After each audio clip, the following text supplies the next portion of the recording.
Budget नहीं, महाबजट की बात कर रहे हैं। लेकिन उद्योगों को किस तरीके से बूस्टर डोज दिया गया है, उद्योगों को बढ़ावा देने के लिए इस बार के बजट में क्या कुछ रहा है। एमएसएमई सेक्टर को बड़ा फोकस किया गया है। स्टार्टअप देखिए, एमएसएमई सेक्टर का नाम लिया, देखिए एमएसएमई सेक्टर योजना के लिए 3,822 करोड़ रुपए की व्यवस्था की गई इस बार, जो वर्ष 2025-26 की तुलना में 19% जो है अधिक है। यानी कि एक बड़ा बूस्टर डोज देने की कोशिश की गई है, एक नई स्कीम शुरुआत की गई है।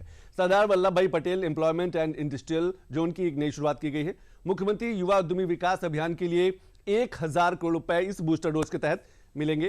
प्रतिवर्ष 1 लाख सूक्ष्म उद्यम स्थापना का लक्ष्य रखा गया है। और एमएसएमई सेक्टर की बात करते हैं, उत्तर प्रदेश बड़ा अग्रणी राज्यों में से एक है। मुख्यमंत्री युवा स्वरोजगार योजना के लिए 225 करोड़ रुपए की व्यवस्था की गई है।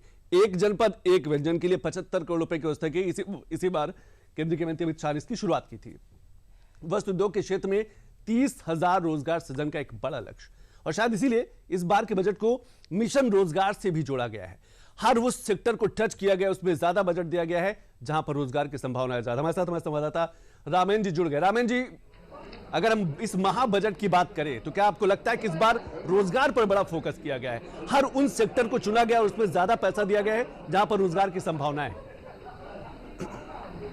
संतोष, अगर कोविड के समय की आप बात करें तो मुख्यमंत्री ने कहा था कि जो लोग उत्तर प्रदेश से गए हैं वो लौट आए और उनके लिए हम व्यवस्था करेंगे। उनका डाटाबेस तैयार किया गया, उनको प्रशिक्षण दिया गया।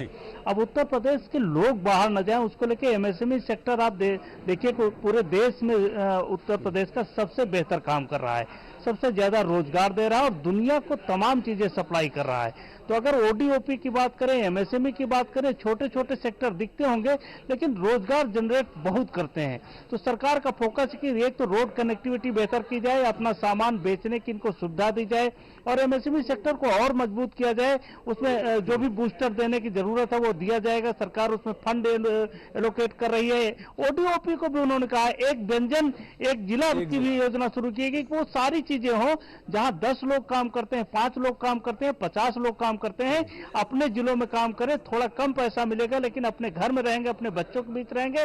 तो उत्तर प्रदेश को इस ढंग से डिजाइन किया जा रहा है और उसके लिए तैयारी करें। देखिए $1 ट्रिलियन इकोनॉमी उत्तर प्रदेश को बनाने के लिए इसी तरह छोटे छोटे सेक्टर को काम करके आगे लाना पड़ेगा। और अगर उत्तर प्रदेश आगे नहीं बढ़ता तो देश आगे नहीं बढ़ पाएगा।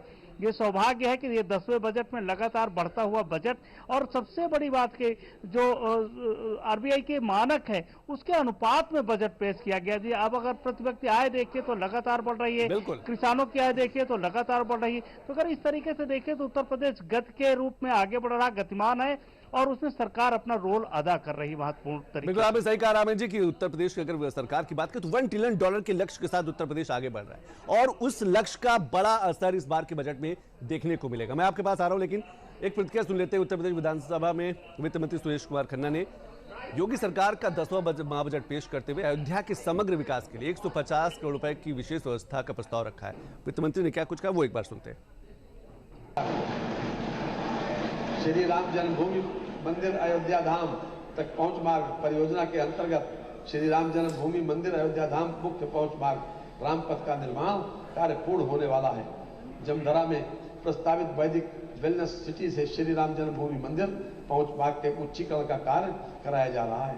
काशी में वैदिक विज्ञान केंद्र के प्रथम एवं द्वितीय चरण का कार्य पूर्ण कर पठन पाठन का कार्य प्रारंभ हो गया है। जनपद मिर्जापुर के त्रिकोणीय क्षेत्र मां विंध्यवासिनी मंदिर, मां अष्टभुजा मंदिर, मां काली खोह मंदिर के परिक्रमा पथ एवं जन सुविधा स्थलों को विकसित किए जाने हेतु 200 करोड़ रुपए की व्यवस्था प्रस्तावित है।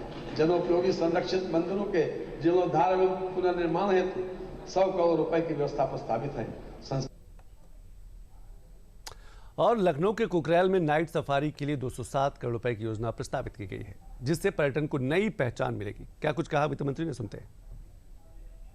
लखनऊ स्थित कुकरेल वन क्षेत्र में नाइट सफारी पार्क की स्थापना हेतु लगभग 207 करोड़ रुपए तथा रानीपुर बांध फाउंडेशन चित्रकूट के कारपस फंड के गठन के हेतु 50 करोड़ रुपए की व्यवस्था प्रस्तावित है। परिसंकट में अपशिष्ट निस्तारण सुविधा, सामूहिक जैव चिकित्सा अपशिष्ट निस्तारण सुविधा एवं ई वेस्ट रिसाइकलिंग एंड ट्रीटमेंट सुविधा की स्थापना कराए जाने की कार्रवाई कराई जा रही है।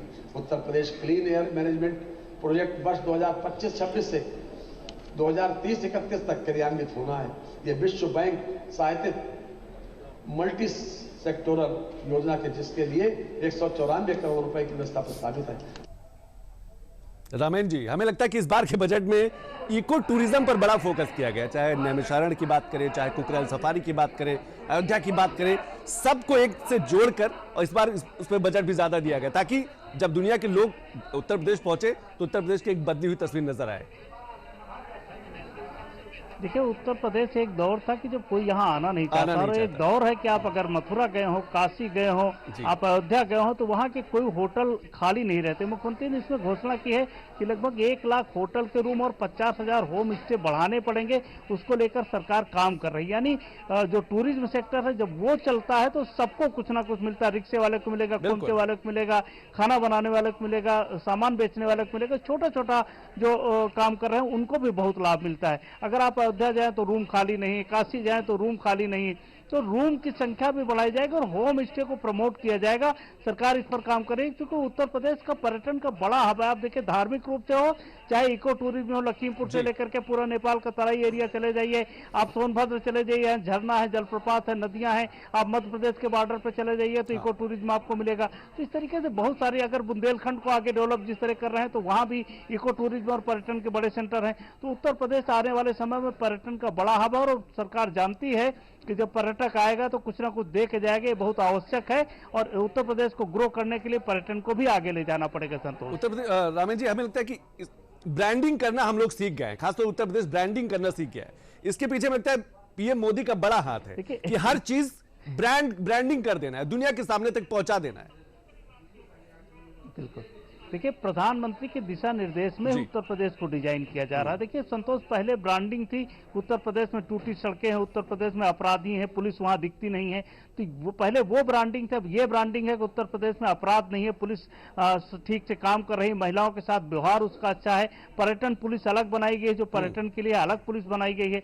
तो जो ब्रांडिंग है वो किया, और दूसरा क्या, व्यवस्था दी गई है। आप देखिए कि आप कनेक्टिविटी में, आप नेपाल बॉर्डर तक जाइए तो 4 लेन सड़कें हैं, आप कनेक्टिविटी उत्तर प्रदेश की कहीं भी किसी गांव तक जाइए, तो जब कनेक्टिविटी बेहतर होगी, सुरक्षा मिलेगी, संसाधन व्यवस्थित किए जाएंगे, रूम मिलेंगे, होटल अच्छे होंगे, लोगों को घूमने के अवसर मिलेंगे, तो लोग आएंगे। तो ब्रांडिंग हो गई, और ये प्रधानमंत्री नरेंद्र मोदी के निर्देशन में उत्तर प्रदेश डिजाइन किया गया है। जिस तरह योगी काम कर रहे हैं उसके पीछे पूरी शक्ति उनकी है, और बिना उनकी शक्ति को उत्तर प्रदेश को आगे नहीं ले जाया जा सकता था। इसीलिए उन्होंने योगी को चुना और अब धीरे धीरे करके उत्तर प्रदेश को आगे ले जा रहे हैं। आने वाले समय में उत्तर प्रदेश चमकता हुआ सितारा होगा। अभी भले ही देश की 3 जो आर्थिक प्रदेश हैं, आर्थिक ताकत हैं प्रदेशों को, उनमें एक है, लेकिन उत्तर प्रदेश तेजी से आगे बढ़ रहा है। जल्दी ही इस जो तंद्रा है इसको तोड़ के और आगे बढ़ जाएगा। आपने सही कहा, बहुत तेजी के साथ उत्तर प्रदेश आगे बढ़ा। उत्तर प्रदेश बड़े लक्ष्य के साथ, $1 ट्रिलियन के लक्ष्य के साथ आगे बढ़ रहा है। बहुत बहुत शुक्रिया रामेन जी, बहुत बहुत शुक्रिया।